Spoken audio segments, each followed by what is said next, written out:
Once upon a time in the bustling town of Willowdale, there lived two boys who couldn't have been more different in terms of their fortunes, but shared the same spark of curiosity and mischief in their eyes.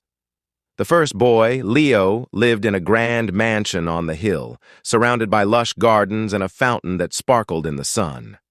His family was wealthy, owning most of the shops in the marketplace.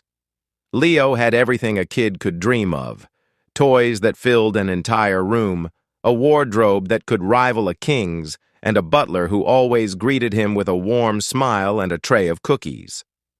The other boy, Sam, lived at the edge of town in a tiny wooden house with his mother and baby sister. Money was tight, and Sam had to help his mother by doing odd jobs around the village. His toys were crafted from sticks and stones, his clothes were hand-me-downs, and the only treats he got were wild berries he picked himself. But despite it all, Sam was as cheerful as a summer morning. One day their worlds collided. Leo was bored out of his mind. He had played with every toy he owned and grown tired of wandering his massive garden. He decided to venture into town, something he rarely did alone.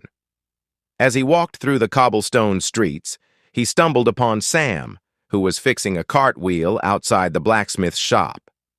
"Hey!" Leo called out, curious. "What are you doing?" Sam looked up, wiping his hands on his patched trousers. "Fixing this cart for old Mr. Tibbins. What about you? What's a fancy kid like you doing here?" Leo grinned. "Fancy kid?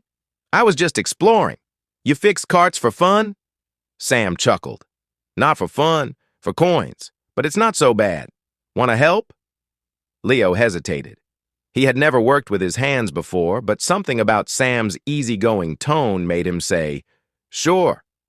The two boys spent the afternoon working on the cart, laughing as Leo clumsily dropped tools and smeared grease on his shirt. When they were done, Mr. Tibbins gave them both a shiny coin and a loaf of fresh bread as thanks. "You're not so bad, fancy kid," Sam teased as they shared the bread under the shade of a tree. "And you're not so boring, grease boy," Leo shot back with a smirk. From that day on, the boys became inseparable. Leo taught Sam how to climb trees in his garden, and Sam showed Leo how to fish by the river. They discovered they had more in common than they ever imagined. And while the town still saw one boy as rich and the other as poor, to Leo and Sam, none of that mattered. What mattered was the laughter, the adventures, and the friendship that bridged the gap between their worlds.